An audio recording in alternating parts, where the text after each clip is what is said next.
Class 10th भूगोल का जो हम लोग पहला जो दूसरा जो अध्याय पढ़ रहे थे वन्य जीव और वन्य जीव एवं वन्य जीव संसाधन के बारे में, ठीक ना। उसका ये वीडियो जो है वो भाग 7 है। इसमें हम लोग पढ़ेंगे वनस्पति जाति और प्राणी जाति के रिक्तीकरण या हासिल होने के कारण। इसके पहले वाले जो वीडियो में हम लोग पढ़े थे वन संसाधन के बारे में, ठीक। हम थोड़ा सा आपको दिखा दे रहे हैं, ये हमारा वन संसाधन, वनों की उपयोगिता के बारे में पढ़े थे, वनों से प्रत्यक्ष लाभ, उसके बाद से वनों से अप्रत्यक्ष लाभ के बारे में हम लोग पढ़ चुके थे, ठीक ना। उसके आगे जो हम लोग को पढ़ना है वह है हमारा वनस्पति जाति और प्राणी जाति के रिक्तीकरण या हासिल होने के कारण, मतलब क्या क्या कारण है, ठीक ना। पढ़ेंगे, इसके आगे देखेंगे इसके बारे में। मनुष्य प्रकृति को संसाधनों में परिवर्तित कर वनों तथा वन्य जीव से प्रत्यक्ष या अप्रत्यक्ष रूप से लाभ प्राप्त हुआ है, जिससे वन और वन्य जीव को नुकसान पहुंचा है, ठीक ना। मतलब मनुष्य ने जो भी हमारे पास संसाधन है उन संसाधनों का प्रयोग किया है, परिवर्तित कर वन है वन्य जीव हैं उनसे प्रत्यक्ष या अप्रत्यक्ष रूप से उसको लाभ हुआ है, किसको, मानव को, जिससे वन और वन्य जीव को बहुत ज़्यादा इससे नुकसान पहुंचा है, ठीक ना। वही दिया है वनस्पति जात और प्राणी जात के रिक्तीकरण या हास होने के निम्नलिखित कारण है। इसमें से पहला है बड़ी विकास परियोजनाएं, मतलब सरकार द्वारा बहुत बड़ी बड़ी परियोजनाएं, जैसे मान लीजिए नदी घाटी परियोजना है, ठीक। इसके द्वारा भी बहुत ज़्यादा उन जीव जंतुओं को नुकसान हुआ है। हस्तांतरित खेती, जैसे आपको बताए होंगे कि आप पढ़े होंगे झूम खेती के बारे में, पढ़ेंगे जब कृषि जब हम पढ़ाएंगे तो उसमें क्या होता है, लोग आदि मानव जो होते हैं वो जंगलों को साफ करके उस पर खेती करते हैं, ठीक ना। तो जंगलों में रहने वाले जीव जंतु उनका क्या हो जाता है, विनाश हो जाता है। खनन, ठीक ना, मतलब भूमि के अंदर से विभिन्न तरह के खनिज पदार्थ को निकालना, ठीक। उसके बाद से है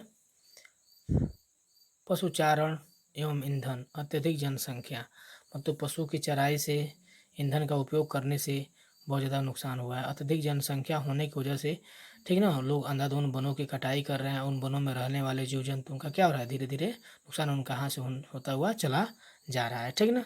अब हम देखेंगे जैव विविधता को कम करने वाले कारक, मतलब कौन कौन से कारक हैं जिनके द्वारा जैव विविधता कम होती चली जा रही है, ठीक ना। वन्य जीव के आवास का विनाश, मतलब जैव विविधता के कम होने का मुख्य जो कारण है वन्य जीव, मतलब वन्य जीव मतलब वनों में रहने वाले जीव, कौन से, उनका जो आवास क्या है, जंगल, उनका विनाश होता चला जा रहा है, जिसकी वजह से उनकी जैव विविधता धीरे धीरे कम होती चली जा रही है। जंगली जानवरों को मारना व आखेट करना, मतलब जंगली जो जानवर है उनका शिकार करते हैं लोग, जिसकी वजह से उनकी संख्या कम होती चली जा रही है, ठीक ना। पर्यावरणीय प्रदूषण, पर्यावरण प्रदूषण होने की वजह से जैव विविधता कम होती जा रही है। विषाक्तीकरण, मतलब विभिन्न तरह के प्रदूषण होने की वजह से, ठीक ना, विष युक्त दूषित जल होना, ठीक ना, उसकी वजह से भी धीरे धीरे जैव विविधता कम होती चली जा रही है। दावा नल, विभिन्न तरह के दवाओं का यदि उपयोग किया जाता है उसकी वजह से भी जैव विविधता कम होती चली जा रही है। जैसे मान लीजिए कीटनाशक दवाओं का छिड़काव करते हैं, खरपतवार ऐसे दवाओं का छिड़काव करते हैं, तो धीरे धीरे वो उनकी विलुप्त, उनकी जातियाँ क्या होती है, विलुप्त हो जाती हैं, ठीक ना। भारत में वन वन्य जीव का संरक्षण, मतलब भारत में जो भी हमारे विभिन्न प्रकार के जीव जंतु हैं उनका संरक्षण करना अति आवश्यक है, ठीक ना। वन्य जीवन और वनों में तेज गति से हो रहे ह्रास के कारण इनका संरक्षण बहुत आवश्यक हो गया है। संरक्षण से पारिस्थितिकी विविधता बनी रहती है, मतलब इन जीव जंतुओं का यदि हम संरक्षण करते हैं तो उससे जो पारिस्थितिकी तंत्र है या विविधता है वो बनी रहती है, ठीक ना। हमारे जीवन साध्य साधन जल वायु और मृदा बने रहते हैं। यदि पारिस्थितिकी तंत्र संतुलित अवस्था में रहेगा तो जो हमारे महत्वपूर्ण साधन है, ठीक ना, जैसे जल वायु और मृदा, वो बने रहेंगे। यदि उनका संरक्षण नहीं करते हैं तो धीरे धीरे ये दूषित होती चली जाएगी और हमारे सामने विभिन्न तरह की समस्याएं उत्पन्न हो जाएंगी। पर्यावरण संरक्षकों ने राष्ट्रीय वन्य जीवन सुरक्षा कार्यक्रम की मांग पर भारतीय वन्य जीव संरक्षण अधिनियम 1972 में लागू किया। मतलब कभी कभी प्रश्न आता है कि भारतीय वन्य जीव अधिनियम कब लागू हुआ था, तो 1972 में बताइएगा, जिसमें से वन और वनों में रहने वाले जीव जंतु उनकी रक्षा करना परम कर्तव्य माना गया था, ठीक ना।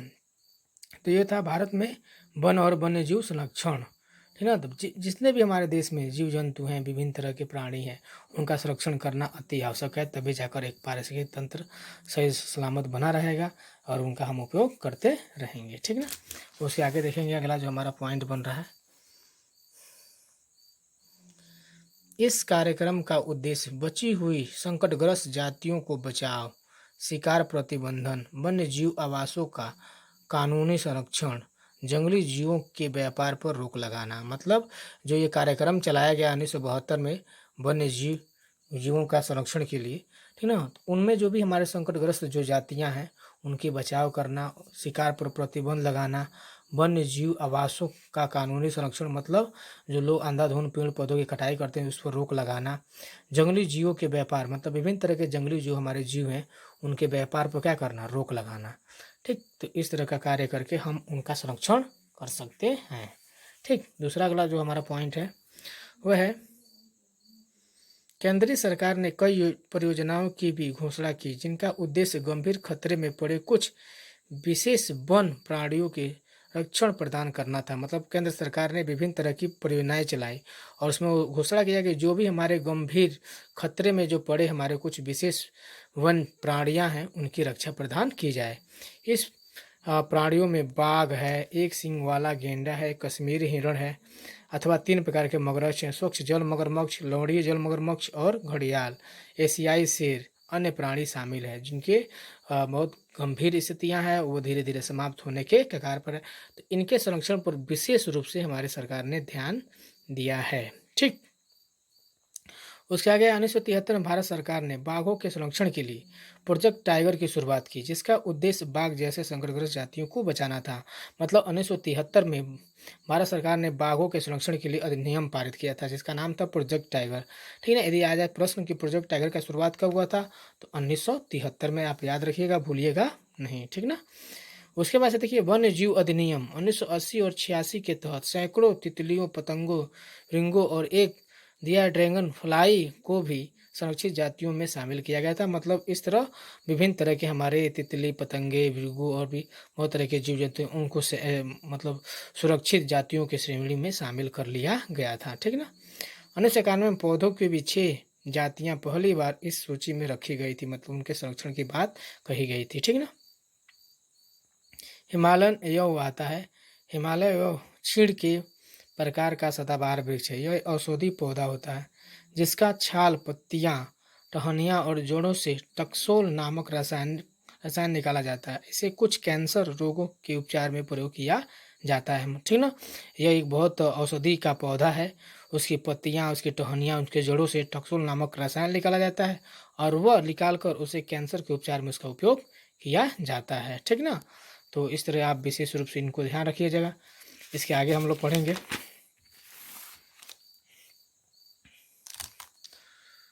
वन और वन्य जीव संसाधन के प्रकार और वितरण। ठीक ना, मतलब देखेंगे वन और वन में रहने वाले जो भी हमारे संसाधन हैं, ठीक ना, उनके प्रकारों और उनके वितरण के बारे में पढ़ेंगे। भारत में अधिकतर वन और वन्य जीव या तो प्रत्यक्ष रूप से सरकार के अधिकार क्षेत्र में हैं या वन विभाग अथवा अन्य विभागों के जरिए सरकार के प्रबंध में हैं। ठीक ना, तो एक तरफ से कहा जाए जो भी हमारे जीव जंतु हैं, ठीक ना, सरकार उन्हें विभिन्न तरह से अपनी सुरक्षा उन्हें प्रदान कर रही है। ठीक ना, दिया है वनों को निम्नलिखित वर्गों में बांटा गया है। ठीक, एक है आरक्षित वन। वन और वन्य प्राणियों के संरक्षण में आरक्षित वनों को सर्वाधिक मूल्यवान माना जाता है। ठीक ना, मतलब भारत में जो भी हमारे वन है या वन्य प्राणी है उनके संरक्षण में आरक्षित वनों को सर्वाधिक मूल्यवान माना गया है। देश में आधे से अधिक वन क्षेत्र आरक्षित वन घोषित किए, मतलब सरकार द्वारा उन क्षेत्रों को आरक्षित कर दिया गया है। वहाँ विभिन्न प्रकार के हमारे जीव जंतु रहते हैं, पेड़ पौधे, उनकी सुरक्षा पर विशेष ध्यान दिया है। वो सरकार वन विभाग के तहत उनकी सुरक्षा प्रदान करती है। उसी तरह है दूसरा रक्षित वन। इन वनों को अधिक नष्ट होने से बचाने के लिए इनकी सुरक्षा की जाती है। देश में कुल वन क्षेत्र का 1/3 हिस्सा रक्षित है। ठीक ना, उस पर सरकार विभिन्न तरह की योजनाएं चलाकर उनको सुरक्षा प्रदान करती है। चौथा आता है अवर्गीकृत वन। अन्य सभी प्रकार के वन और बंजर भूमि जो सरकार, व्यक्तियों और समुदाय के स्वामित्व में होते हैं वे अवर्गीकृत वन कहलाते हैं। मतलब अवर्गीकृत, मतलब इनका हम वर्गीकृत नहीं कर सकते हैं। ये किसी सरकार के द्वारा या व्यक्ति या किसी समुदाय में होते हैं, उन्हें हम क्या कहते हैं, अवर्गीकृत वन कहते हैं। ठीक ना, अब देखेंगे समुदाय और संरक्षण। वन हमारे देश में कुछ मानव प्रजातियों के आवास भी हैं। ठीक ना, जहाँ मानव वहाँ क्या करते हैं, रहते हैं और उनकी सुरक्षा पर विशेष ध्यान देते हैं वो लोग भी वनों पर, ठीक ना। उसमें दिया है कुछ क्षेत्रों में स्थानीय समुदाय दीर्घकाल में अपनी आवश्यकताओं की पूर्ति के लिए सरकारी अधिकारियों के साथ मिलकर अपने आवास स्थलों के संरक्षण में जुटे हुए हैं। मतलब कुछ जो वहाँ वन में रहने वाले हमारी जातियाँ हैं, मानव जातियाँ, वह सरकार के साथ मिलकर उनकी सुरक्षा पर विशेष रूप से कार्यक्रम चलाकर जुटे हुए हैं। दिया है उसमें पहला है सरसिका बाघ रिजर्व, राजस्थान में जो है गांवों के लोग वन्य जीव संरक्षण अधिनियम के तहत वहां से खनन कार्य बंद करवाने के लिए संघर्षरत हैं। मतलब वहां के लोगों ने वहां जो खनन कार्य हो रहा था, ठीक ना, उसको वहां उन्होंने क्या किया, बंद करवा दिया। और वो एक राजस्थान का एक रिजर्व बाघ क्षेत्र है माना जाता है, ठीक ना। तो इस तरह विभिन्न तरह की उन्होंने योजनाएं चलाकर और संघर्ष करके उन्होंने उसको बंद करने का प्रयास किया। उसी तरह एक और है प्रसिद्ध, हिमालय में एक प्रसिद्ध चिपको आंदोलन कई क्षेत्रों में वन कटाई रोकने में कामयाब रहा था। आप पढ़े होंगे चिपको आंदोलन के बारे में, उत्तराखंड में ये चलाया गया था सुंदरलाल बहुगुणा के द्वारा, आपका इसका नाम सुने होंगे, ठीक ना। पहले वो क्या करते थे, लोग वन काटने से पहले जाकर वहाँ महिलाएं क्या करती थी, पेड़ में चिपक जाती थी, वहाँ के लोग जो रहते थे। उसी तरह दूसरा अगला है टिहरी में किसानों का बीज बचाओ आंदोलन और नवोदायन ने दिखा दिया कि रासायनिक उर्वरकों के प्रयोग के बिना भी विविध फसल उत्पादन द्वारा आर्थिक रूप से व्यवहार्य कृषि उत्पादन संभव है, ठीक ना। उन्होंने बीज बचाओ आंदोलन का प्रयास किया। उन्होंने कहा कि बिना रासायनिक उर्वरकों के प्रयोग के द्वारा भी हम विभिन्न प्रकार की फसलें उगा सकते हैं, ठीक ना। उस तरह का उन्होंने कार्य किया था। उसके बाद से भारत में संयुक्त वन प्रबंधन कार्यक्रम की शुरुआत 1988 में हुई, जब उड़ीसा राज्य ने संयुक्त वन प्रबंधन का पहला प्रस्ताव पास किया था। इसके अंतर्गत रक्षित वनों के बचाव के लिए कार्य किया जाता था और गांव के स्तर पर स्थानीय संस्थाएं बनाई जाती थी, जिससे ग्रामीण और वन विभाग के अधिकारी संयुक्त रूप से कार्य करते थे। मतलब वो जो प्रबंध होता था, गांव के लोग और जो हमारे वन विभाग होते हैं वो एक साथ मिलकर, ठीक ना, वो हमारे जो भी वन थे उनकी सुरक्षा पर विशेष कार्यक्रम वो चलाते थे, ठीक। तो इस तरह ये जो हमारा वीडियो का जो दूसरा अध्याय था वो समाप्त हुआ। अगले अध्याय में हम लोग पढ़ेंगे, ठीक ना, जल संसाधन के बारे में। धन्यवाद।